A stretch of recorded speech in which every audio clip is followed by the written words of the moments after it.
السلام علیکم ورحمۃ اللہ وبرکاتہ۔ وعلیکم السلام۔ امید کرتا ہوں کہ آپ خیریت سے ہوں گے۔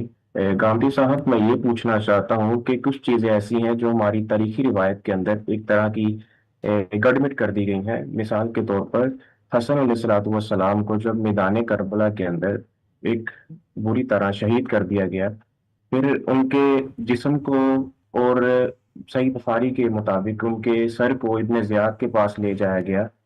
پھر اس نے چھری کے ساتھ اس کی طرف اشارہ کیا۔ میرا سوال یہ ہے کہ ان کے جسم کے ساتھ کیا کیا گیا، اور ان کے سر مبارک کو کہاں پر دفن کیا گیا، اور جو عراق کے اندر ان کا مقبرہ ہے اس کی تاریخی حیثیت کیا ہے؟ کیا وہ وہیں پر مدفون ہے، اور ان کے سر کو کہاں پر دفن کیا گیا؟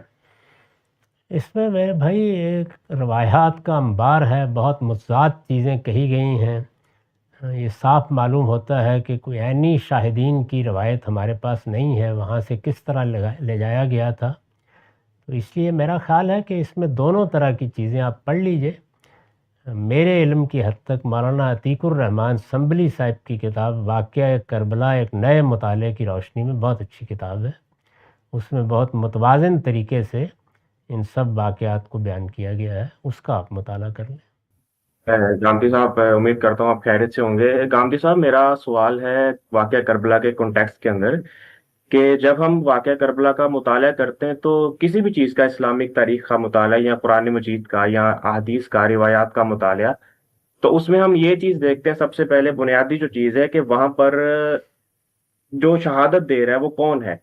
تو واقعہ کربلا میں جب بھی ہم اس چیز کا مطالعہ کرتے ہیں تو اس وقت جب یہ واقعہ پیش آیا میدان کربلا کے اندر، تو وہاں پر آئینی شہادت کیا کوئی دینے والا ہے؟ کیا کسی تاریخ کے اندر، کیا کسی روایت کے اندر، یا خود قرآن مجید کیا اس چیز کو ڈیفائن کرتا ہے، واضح کرتا ہے کہ وہاں پر آئینی شہادت کس نے دی؟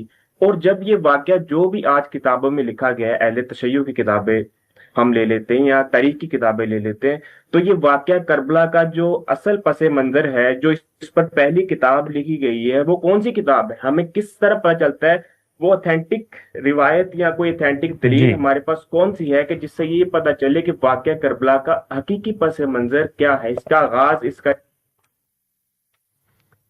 عینی شہادت کسی ایسے شخصی کی ہو سکتی تھی جو اس معرکے میں موجود ہوتا، یا سیدنا حسین کے ساتھ ہم سفر ہوتا، یا مقابل میں جو لوگ آئے تھے ان میں سے ہوتا۔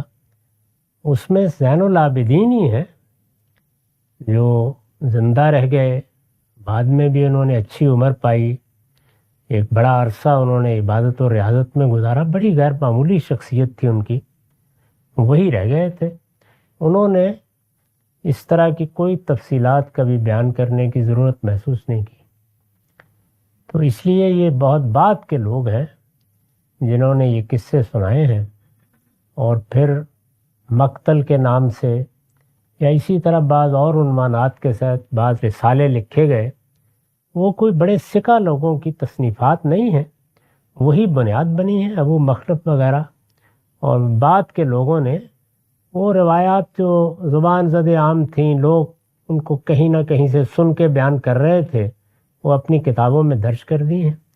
ان سب کو دیکھنے کے بعد میرے نزدیک اب صحیح طریقہ یہ ہے کہ آپ واقعے کو اگر سمجھنا چاہتے ہیں تو آپ ان میں سے وہ مواد الگ کر لیں جس پہ کوئی جرح نہیں ہے، جس میں کوئی اختلافی نقطہ نظر نہیں ہے۔ میں نے جب بھی یہ صحیح کی ہے، بالعموم تاریخی واقعات میں بڑی غیر معمولی اور بڑی حد تک معقول تصویر سامنے آ جاتی ہے۔ تو یہ طریقہ ہی آپ اختیار کر سکتے ہیں، عینی شاہدین موجود نہیں ہیں، چنانچہ اس طریقے کی روشنی میں یہ بڑی سادہ چیز ہے۔ یعنی سیدنا حسین رضی اللہ عنہ نے جب یہ محسوس کیا کہ معاویہ رضی اللہ عنہ کے دنیا سے رخصت ہونے کے بعد اب انہوں نے ولایت عہد کا طریقہ اختیار کر لیا ہے اور اپنے بیٹے کو حکمرانی کے منصب پہ فائز کر دیا ہے، تو جس طرح قیادت کی صلاحیت رکھنے والے حوصلہ مند لوگ کوشش کرتے ہیں، انہوں نے کوشش کی کہ یہ حکومت ان کو منتقل ہو جائے۔ اس مقصد کے لیے وہ عازم سفر ہوئے۔ وہاں مکے میں اس کے کوئی اسباب نہیں تھے، وہاں حج کے موقع پر وہ موجود تھے، لیکن اس کے باوصف وہ یہ جانتے تھے کہ یہاں عبداللہ بن زبیر بھی ہیں، مدینے سے وہ گریز کر کے نکل آئے تھے، چنانچہ انہوں نے کوشش کی کہ وہ کوفہ چلے جائیں۔ کوفہ کے لوگ ان کو بلا بھی رہے تھے۔ کوفہ ان کے والد گرامی کے شیعان کا شہر تھا، یعنی زیادہ تر ان کے حامی وہاں آباد تھے، ان کا وہ دارالحکومت بھی رہا تھا۔ ان کی دعوت پر جا رہے تھے۔ حکومت نے پہلے مرحلے میں وہ حالات کا اندازہ کر کے ان کو قابو میں کرنے کی کوشش کی کہ کوئی فساد پیدا نہ ہو۔ جب انہوں نے محسوس کیا کہ اس کے امکانات ہیں تو جس طرح حکومتیں کیا کرتی ہیں سخت طریقے سے نظم کو نافذ کر دیا اور حکم دے دیا کہ ایک ایسا گورنر مقرر کیا جائے جو وہاں جا کے معاملات سنبھال لے۔ چنانچہ یہ حادثہ بہت ہی افسوسناک حادثہ پیش آ گیا۔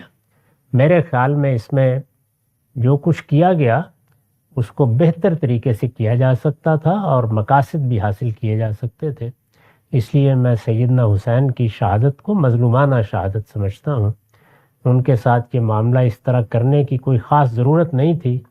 انہوں نے کوئی لشکر نہیں بنا لیا تھا، وہ حملہ آور نہیں ہو گئے تھے، وہ اپنے خاندان کے ساتھ وہاں منتقل ہو رہے تھے۔ اس میں شبہ نہیں کہ ان کا ارادہ یہی تھا کہ کوئی تائید اگر ان کو حاصل ہوتی ہے کوفہ سے تو وہ کوئی اقدام کریں گے، یا وہ کرتے اس وقت دیکھ لیا جاتا۔ اس وقت تو خود انہوں نے جو تینوں صورتیں پیش کر دیں وہاں پہ، ان میں سے کسی کو بھی قبول کر کے معاملہ ختم کیا جا سکتا تھا۔ ان میں حکومت کے لحاظ سے اگر دیکھا جائے تو سب سے بہتر صورت وہ تھی کہ مجھے یزید کے پاس جانے دیا جائے، میں اس سے اپنا معاملہ خود کر لوں گا۔ یہی کرنا چاہیے تھا، لیکن ابن زیاد نے اصرار کیا۔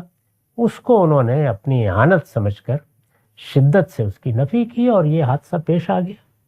یہ بحث بھی ہمارے یہاں ہوتی ہے کہ جو کچھ ہوا کربلا کے اندر یہ ایک لوکل سطح کے اندر کیا گیا اقدام تھا، ایک گورنر کی طبیعت کے اندر ایک طرح کی تیزی تھی، غصہ تھا، اس کا اظہار ہوا۔ پورے بنو امیہ یا پورا کے پورا جو اس وقت کا سیٹ اپ تھا اس کو آپ اس اقدام کا ذمہ دار قرار نہیں دے سکتے، تو اس میں پھر اعتدال کی بات کیا ہے؟ یعنی اس معاملے کو ہم کیسے دیکھیں گے؟ بظاہر یہی معلوم ہوتا ہے کہ کوئی یوں نہیں تھا کہ پیچھے سے کوئی احکام دیے گئے ہیں یا کوئی پابند کیا گیا ہے یا اس کی کوئی بعد میں تحسین کی گئی ہے۔ سب کو بعد میں یہی خیال ہوا کہ یہ حدود سے تجاوز ہو گیا ہے۔ لیکن آپ جانتے ہیں کہ سیاسی لحاظ سے جو ذمہ دار لوگ ہوتے ہیں، کسی کو آپ نے گورنر بنایا ہے، کسی کو پولیس کی ذمہ داری دی ہے، کسی کو فوج کی ذمہ داری دی ہے، تو بالعموم پھر یہ سزائیں نہیں دی جاتی۔ اس کی وجہ یہ ہوتی ہے کہ اگر آپ اس طرح کے اقدامات پر بھی سزائیں دینا شروع کر دیں گے تو کل کو کوئی نظم کو قائم کرنے کے لیے تیار نہیں ہوگا، اور ملوکیت میں تو اس کی گنجائش ہی نہیں ہوتی، کیونکہ ملوکیت اس اصول پر قائم ہوتی ہے کہ سیاسی اختلاف نہیں کرنے دیا جائے گا۔ ملوکیت اگر سیاسی اختلاف کو گوارا کر لے تو وہ قائم ہی نہیں رہ سکتی۔ اس وقت بھی جو دنیا میں ملوکیت کے نظم قائم ہے، یہ معاملہ تو بالکل الگ ہے نا کہ آئینی بادشاہت کا ایک تصور پیدا کر لیا گیا جیسے برطانیہ میں ہے یا یورپ کے بعض ملکوں میں ہے، لیکن ملوکیت بادشاہت اپنی اصل حیثیت میں جیسے وہ سعودی عرب میں ہے، وہاں اس کی گنجائش نہیں ہوتی کہ کوئی آدمی بادشاہ کے اقدامات پر اس طرح کی تنقید کرے جس پہ خود بادشاہت کو خطرہ لاحق ہو جائے یا کوئی اقدام کرے۔ تو اس لیے وہاں سخت اقدامات تو کیے جاتے ہیں، تاہم بظاہر تاریخ کو پڑھنے سے یہی معلوم ہوتا ہے کہ یہ اقدام مقامی سطح پر ہوا اور حدود سے متجاوز ہو کر ہوا۔ آج کی صورتحال تو نہیں تھی کہ کیمرے لگے ہوئے ہیں اور پل پل کی خبریں آ رہی ہیں اور فوری طور پر کچھ کیا جا سکتا ہے۔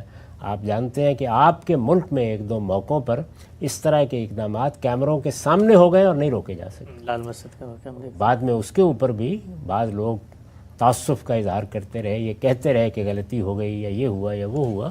تو یہ معاملات سیاسی زندگی میں ہوتے ہیں۔ بظاہر یہ معلوم ہوتا ہے کہ نہ پہلے سے کسی کی منصوبہ بندی تھی اور نہ بعد میں کوئی اس کے اوپر راضی تھا، تاہم جب ہو گیا تو پھر کسی کے پاس بھی اس کا کوئی حل نہیں۔